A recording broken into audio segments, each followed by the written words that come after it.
Okay.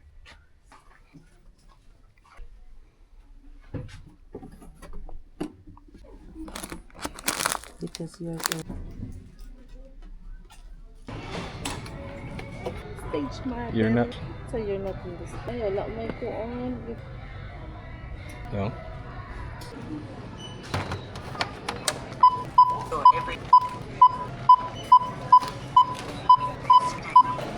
Ano?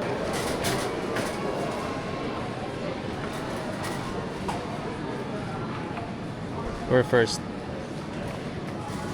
Fourth.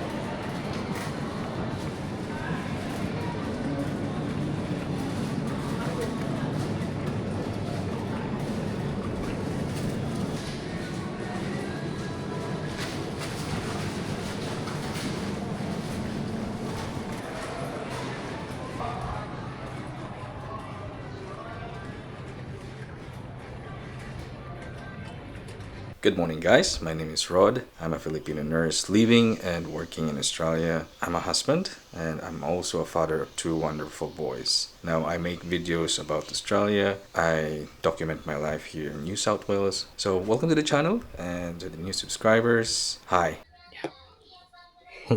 Cute. Reindeer. Get na. Ako ala ni gunitan kay sensitive ni. Ay, ganun. Kana siya dapat lain ang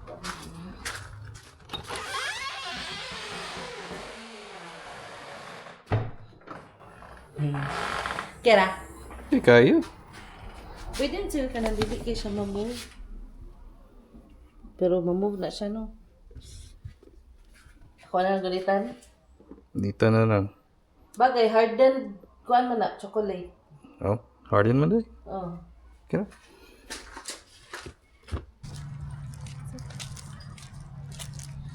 Kasi ang dili ko.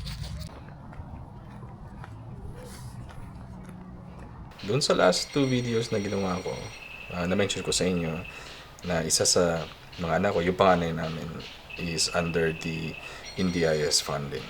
Kasi meron siyang permanent disability.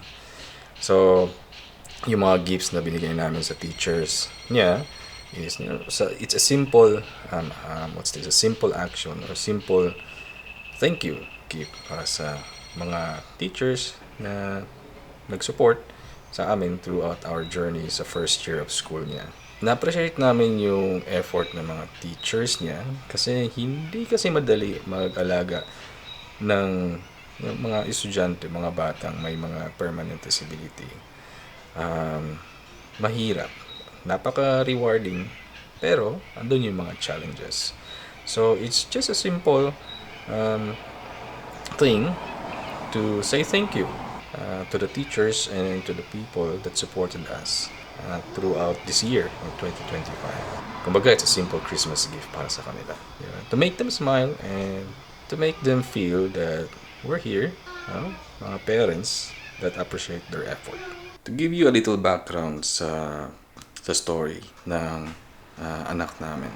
Kasi may mga kapwa Pilipino tayo dyan na maybe wondering paano pag yung anak nila may mga kondisyon, is it, hard to manage or to take care of dito sa Australia. Before na-diagnose yung anak namin, we already got the PR or the permanent residency.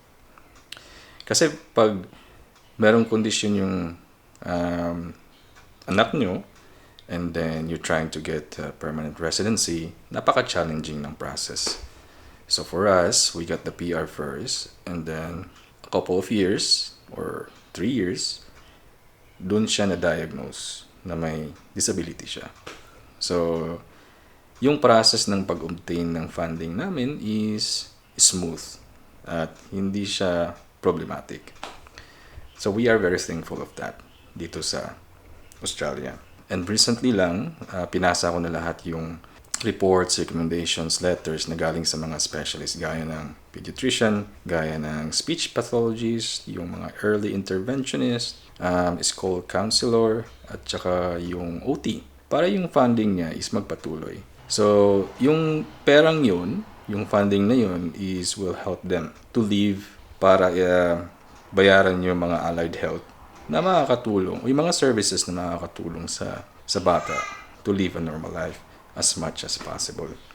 Recently lang, may mga narinig kami mga stories ng mga ibang parents sa school na nahihirapan sila kasi under temporary visa pa sila. And then yung anak nila is may mga kondisyon similar doon sa anak namin. Nahihirapan silang maka-obtain ng residency dahil doon.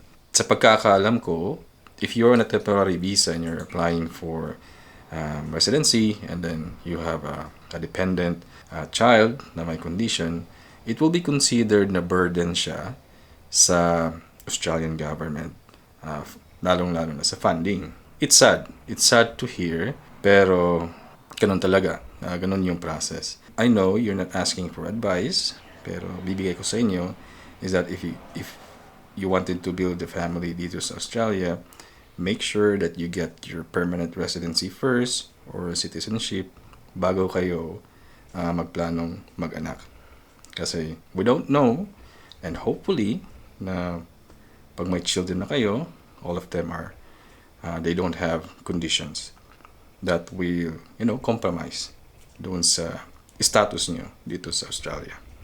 So it's better to be sure para na rin maganda yung future ng mga anak ninyo. Diba?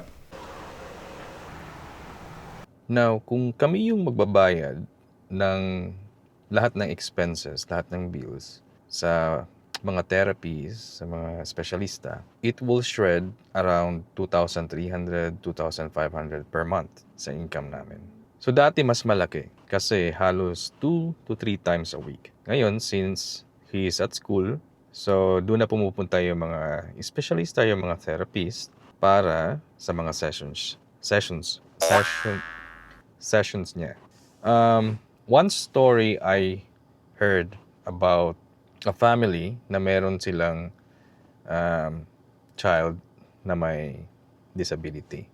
I think it was autism or Down syndrome. I'm not sure about the condition, but all of the family, lahat ng miyembro ng family were granted permanent residency except doon sa bata na may condition.